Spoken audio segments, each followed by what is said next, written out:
Hari kemerdekaan kita, hari merdeka nusa dan bangsa, hari lahirnya bangsa Indonesia merdeka. Ya, silakan duduk kembali. Gimana perasaannya hari ini? Kegiatan hari ini senang atau lagi sedih atau yang lagi kecewa atau lagi apa lagi marah hari ini? Suasananya gimana hari ini? Senang. Oke, sebelum kita masuk ke materi, untuk memberi semangat kita harus tepuk semangat. Beri semangat ya, tepuk semangat. Semangat. Oke, jadi ini mata pelajaran baru. Mata pelajarannya coding dan kecerdasan artifisial. Nah, nanti Ibu jelasin secara singkat apa itu coding atau apa itu kecerdasan artifisial. Ada yang pernah dengar? Pernah. Jadi ini mata pelajarannya, materinya itu berpikir komputasional. Nanti kita bahas apa itu berpikir komputasional. Nah, sebelum masuk kita masuk dulu ke tujuannya kita belajar hari ini untuk apa? Jadi anak-anak nanti diharapkan setelah pembelajaran ini, anak-anak nanti mampu satu menerapkan logika untuk memecahkan masalah dalam kehidupan Sehari-hari. dua mengenal konsep berpikir komputasional dalam kehidupan Sehari-hari. tiga menuliskan urutan instruksi secara logis konsep berpikir komputasional. Nah, sekarang ibu ada pertanyaan. Coba lihat. Saat kalian bangun pagi, apa yang kalian lakukan? Terlebih dahulu mungkin membersihkan tempat tidur, mandi, beribadah, atau menyelesaikan sesuatu yang belum selesai sebelum tidur. Apa yang kamu lakukan pertama kali saat bangun tidur? Cuci muka. Yang lain apa? Sikat gigi. Baru langsung sikat gigi. Membersihkan tempat tidur. Apalagi? Yang biasa kamu lakukan kalau bangun pagi? Beribadah. Ada yang sholat dulu, sholat subuh dulu.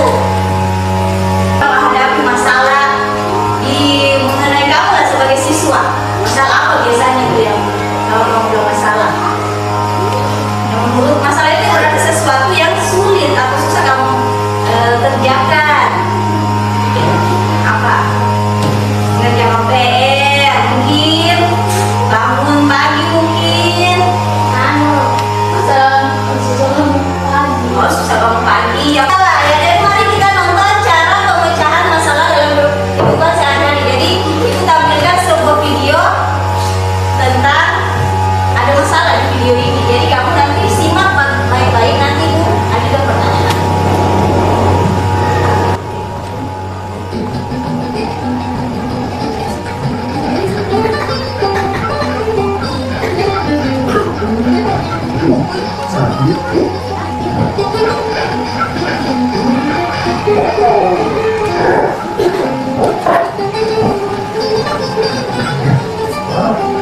Videonya menarik?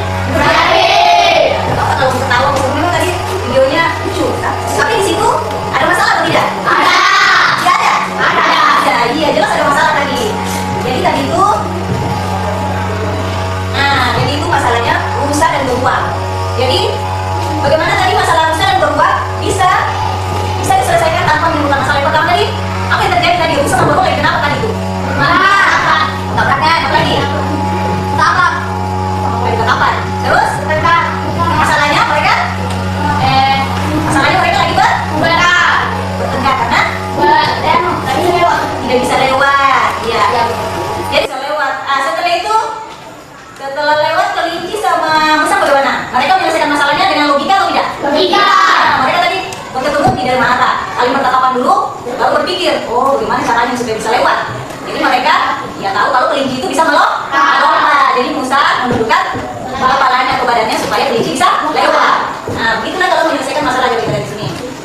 Nah, penyelesaian masalah dengan logika, selain masalah yang akan selesai, kita akan mendapatkan pemikiran baru dengan masalah tersebut. Tapi, ketika kita tidak melakukan penyelesaian dengan logika, maka permasalahan tersebut tidak selesai dan akan menimbulkan masalah baru. Ya, masalah rasional. Itu ada pertanyaan. Pernahkah kamu melihat tahapan memberi makanan dan minuman ke kucing sampai punya kucing di rumah? Kucing, tangan kanan yang diangkat, tangan kamu terus ya. Hal pertama apa yang kamu lihat? Nah, pasti kamu yang punya. Pasti kamu pernah beri makan sama minum kan? Kucing. Jadi pertamanya itu apa tahapannya atau langkah pertama yang kamu lakukan saat memberi makan dan minum kucing? Apa yang pertama yang kamu lakukan? Ambilkan ikan. Terus? Ambilkan nasi. Di mana dia berikan nasinya sama ikannya? Piring. Di piring. Digabung tidak airnya sama makanannya? Tidak dipisah ya? Mari kita bahas di sini. Ya, jadi pertama menyiapkan dua mangkok makanan dan minuman. Ada yang bisa baca? Coba bisa bacakan jawabannya. Pertama Menyiapkan dua mangkuk makanan dan minuman yang dilanjutkan memasukkan makanan kucing ke dalam mangkuk pertama, menuangkan air ke dalam mangkuk kedua, dan terakhir memberikan makanan dan minuman ke kucing. Proses ini merupakan salah satu penerapan berpikir komputasional dalam kehidupan sehari-hari. Ya. Nah, jadi ini pengertiannya. Berpikir komputasional adalah berpikir teratur untuk menyelesaikan masalah. Kita membagi masalah menjadi beberapa bagian kecil, mencari polanya, lalu membuat langkah-langkah untuk menyelesaikannya. Contohnya, saat mengerjakan PR, kita bisa mulai dengan membaca soal, mencatat hal penting, lalu mengerjakan satu persatu. Ada sih ada yang bertanya? Ada, oke. Jadi kita lanjut. Tahapan berpikir komputasional itu dibagi 4 tahapan. Yang pertama ada Dekomposisi. kedua, Pemetaan pola. tiga, Abstraksi. ketiga, keempat. Algoritma. Pertama adalah dekomposisi. Apa sih dekomposisi itu? Dekomposisi adalah memecah masalah yang kompleks. Kompleks itu masalah yang sulit menjadi bagian-bagian yang lebih kecil dan lebih mudah dikelola atau bisa dipahami dengan sederhana sebagai pemecahan masalah besar menjadi bagian yang kecil. Apa contohnya dekomposisi? Nah, setiap orang termasuk kamu pasti pernah menghadapi masalah dalam kehidupan sehari-hari yang bisa muncul kapan saja. Mungkin dapat terjadi selama kegiatan pembelajaran di sekolah, atau ketika ibu memasak untuk makan malam, atau ayah yang merapikan meja, dan mungkin kakak yang membawa piring ke meja. Setiap masalah memiliki cara penyelesaian yang berbeda tergantung tingkat kesulitannya. Nah, jadi itu dekomposisi. Mari kita lihat contohnya. Yang mana sih contoh dekomposisi? Pasti kamu pernah lakukan. Nah, ini contohnya dalam membuat teh. Ada yang pernah buat teh? Hampir sama. Jadi yang pertama itu membagi dulu masalah yang besar. Judulnya tadi apa masalah yang besar? Membuat teh. Jadi kita bagi dulu di bagian kecil. Bagi dulu. Membuat teh itu pasti membutuhkan alat. Terus membutuhkan bahan. Dan alatnya apa dibutuhkan dalam membuat teh? Gelas, sendok. Yang pertama gelas atau cangkir dan sendok pastinya. Terus bahannya apa? Air panas, gula, dan teh. Gula dan teh. Setelah itu sudah ada semua bahan alat dan bahannya, lalu menggabungkan semua alat dan bahannya. Kita mencampurkan alat, tinggal disiram air panas lalu diaduk. Nah, itu salah satu contohnya dekomposisi. Nah, ada lagi contoh yang lain. Saat kamu membuat nasi goreng, ada sudah pernah buat nasi goreng atau tidak? Ada sudah pernah masak sendiri nasi goreng? Oh, bagus. Pertama, apa yang siapa? Berarti yang siapa pertama adalah alatnya dulu dibagi dulu. Kan masalahnya tadi ingin membuat nasi goreng. Jadi berpikir, oh buat nasi goreng itu butuh alat. Alatnya apa yang pertama? Bersih wadah, dan spatula. Terus menyiapkan bahan. Setelah alatnya, bahannya apa? Nah, pasti harus ada nasi. Kan judulnya nasi goreng. Kan harus ada nasi. Telur, udang, dan sebagainya. Sebagainya itu campuran, terserah mau campur sama apa. Udah cumi atau apa, sosis, bakso, kan terserah. Bagaimana selanjutnya? Selanjutnya memasak menggunakan alat dan bahan yang sudah disiapkan. Kita sudah bagi kelompok kan? Ya sudah ditentukan kelompoknya. Jadi ini kelompok 1, di sini kelompok 1 dan Mami kelompok 2. Nah, ibu akan memberikan NKPD kelompok. Jadi pertanyaannya, buatlah bangga komputasional dengan menggunakan dekomposisi untuk menyelesaikan masalah mencuci pakaian. Ya, semuanya aktif. Ayo kasih masukan lagi Asril sama ngerjain apa lagi? Apa alat cuci? Nah, alatnya mesin cuci. Yang dari mesin cucinya berarti apa yang disiapkan? Sikat. Sama apa? Baskom. Nah, itu alat. Sekarang bahannya pakaian yang kotor, kayak umur dan sabun. Nah, bisa tambahan daun-daun itu merek. Berarti pelembut pakaian atau pengharum pakaian. Bagaimana caranya setelah sudah ada alat dan bahan? Selanjutnya kita akan mencucinya menggunakan alat dan bahan yang sudah disiapkan. Nanti, nah itu saja bagian-bagiannya. Oke. Kita lanjut ya. Sekarang ada yang kedua tadi, tahapan kedua dari berpikir komputasional adalah pengenalan pola. Pengenalan pola berarti mengidentifikasi kesamaan. Polanya yang mana yang sama? Polanya dalam berbagai masalah untuk menemukan solusi yang dapat digunakan kembali. Contohnya, ada polanya pola angka. Coba perhatikan. Ada angka 2, 4, 6, 8. Selanjutnya, angka berapa yang akan muncul? 10. Oke, benar. Total dulu kita semua. Nah, 10. Ada yang bisa jelaskan kenapa jawabannya 10? Ditambah 2. Benar. Ayo, kita tepuk mantap dulu. Amin. Mana tepuk mantap? Jempol kanan, jempol kiri, dua jempol mantap. Iya, bagus. Kamu sudah tahu polanya berarti tambah 2 atau 2. Sekarang coba yang ini, ada namanya pola bentuk. Ini bentuk lingkaran, segitiga, lingkaran, segitiga, selanjutnya apa ya? lingkaran. Coba kita lihat. Oh, betul.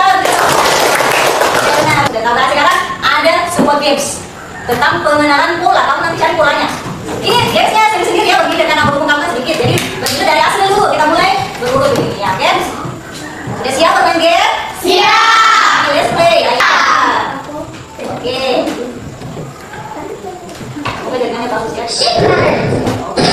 Kita coba dari asli. Ada bintang, lingkaran, lingkaran, bintang, lingkaran. Setelah itu apa, Sil? Lingkaran coba ya, kita coba lingkaran. Oh iya benar, lingkaran. Lanjutnya, Ocha, ayo, apa ini? Setelah ini apa kira-kira? Segitiga setelah itu apa? Coba sama coba. Nah, bintang, kita akan coba. Segitiga, terus tiga. Bagaimana? Gamesnya seru atau tidak? Buka PD-nya. Kelompok nanti membuka dulu ini. Ada berapa titik? Ada lagi, satu lagi, satu kelompok ada titiknya. Kan ada apa? Kan belum ada apa? Nah, jadi nanti bagaimana? Nanti ikuti di sini ya. Ini di bawah ini adalah sebuah jawaban. Jadi kamu satu-satu orang menjawab. Jangan kamu semua yang jawab. Jadi Wahyu nomor 1, Nanda nomor 2, Pasti nomor 3, sama nomor 1 siapa ini? Berarti nomor 1 orang boleh lainnya. Ya, satu orang karena satu orang satu jawaban. Lihat gambar berikut ini, temukan polanya, lalu lengkapi urutan gambar sesuai dengan pola tersebut. Nah, rumahnya tadi warna merah ada 2, kuningnya ada 2, setelah itu apa? Merah. Rumahnya warna merah. Merah lagi. Oke. Nah, setelah itu rumahnya biru, setelah itu ungu, lalu rumah biru. Ayo kita lihat. Iya. Lalu ada duanya monyet, singa, kerbau, monyet lalu Singa. Iya benar. Lalu monyet. Iya coba kita lihat. Iya. Bagaimana jawabannya? Sama semua sama. Gila, berarti kamu sudah mulai paham bagaimana pengenalan pola ya. Sekarang kita masuk ke tahap yang ketiga adalah abstraksi. Apa itu abstraksi? Abstraksi adalah menyaring informasi yang tidak relevan atau yang tidak penting dan hanya mengambil bagian yang penting untuk menyelesaikan masalah. Terus metode ini berfungsi untuk menemukan informasi penting dan membuang informasi yang tidak penting sehingga seseorang dapat menggunakan informasi penting tersebut untuk menyelesaikan masalah. Apa contohnya abstraksi? Ya, sekarang gini. Jadi intinya abstraksi itu memilih informasi yang penting. Jadi yang tidak penting diabaikan tadi. Cobalah menebak hanya dari informasi yang penting. Nah, ini informasi penting di sini kamu pilih mana yang penting yang untuk merujuk ke jawaban tanpa detail yang berlebihan. Nah, pertanyaan pertama, aku adalah tempat orang membeli makanan. Ada meja dan kursi, tapi bukan di rumah. Aku di mana? Di warung. Warung yang lain. Semua di warung sepakat. Warung apa? Warung bakso. Warung bakso. Yang lain? Apa di mana? Warung makanan. Warung makanan. Apa lagi kita lihat? Aku ada di mana ya? Iya, aku ada di restoran atau rumah makan. Iya. Yang penting yang mana? Mana yang paling penting di sini informasinya? Makanan. Nah, membeli Makanan. tempat orang membeli makanan. Ya, makanan yang kedua, aku adalah alat untuk menulis. Biasanya panjang dan runcing sering dipakai di sekolah. Aku apa? Pensil, betul. Biasanya pensil bisa juga kalau semua. Contoh lainnya, ketika menghitung luas sisi yang kuning dengan metode abstraksi, maka kalian harus fokus pada warna kuning. Kuning saja fokus. Mengabaikan warna yang lain sehingga dapat dihitung luas warna kuning adalah L sama dengan sisi kali Sisi. atau L sama dengan AB kali D.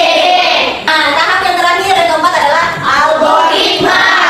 Apa sih algoritma itu? Algoritma merupakan penyelesaian masalah dengan cara berpikir menggunakan langkah-langkah yang urut sistematis. Satu, algoritma mempunyai berfungsi untuk menyelesaikan masalah dengan membuat tahapan demi tahapan. Desain algoritma dirancang dengan pola perancangan algoritma. Misalnya, pola perancangan algoritma misalnya yang sudah ditentukan pola menggunakan warna, bentuk serta penggunaan data yang buruk. Gimana sih algoritma itu? Apa sih contohnya?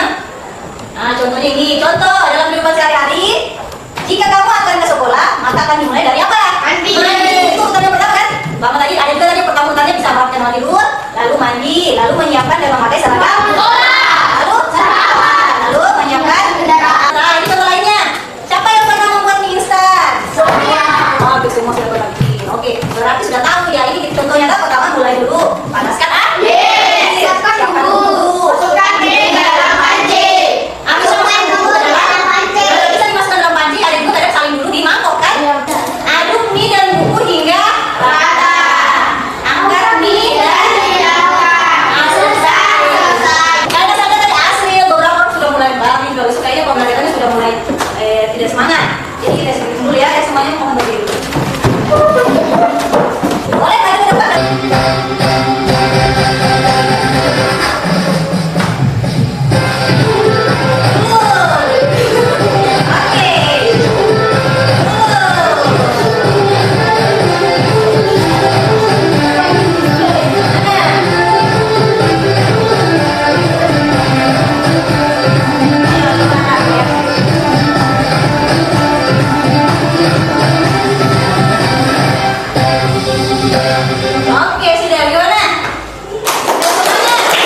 piring atau orang tuanya? Hari-hari. Oh mantap, bagus. Cuci piring. Jadi apa sudah tahu kita pernah cuci piring nih? Apa langkah pertama mencuci piring? Yang tadi membuat mie tak? Ada langkahnya. Oke.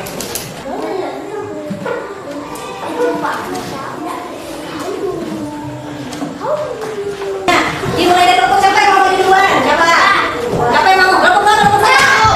Oke, kelompok dulu karena kelompok dulu yang tadi bilang. Ayo maju semuanya. Dan gosok dan bilas.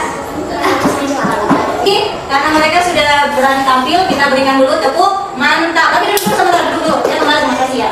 Oke, mana tepuk mantap? Jempol kanan, jempol kiri, dua jempol mantap. Oke, sekarang giliran kelompok satu. Akan maju.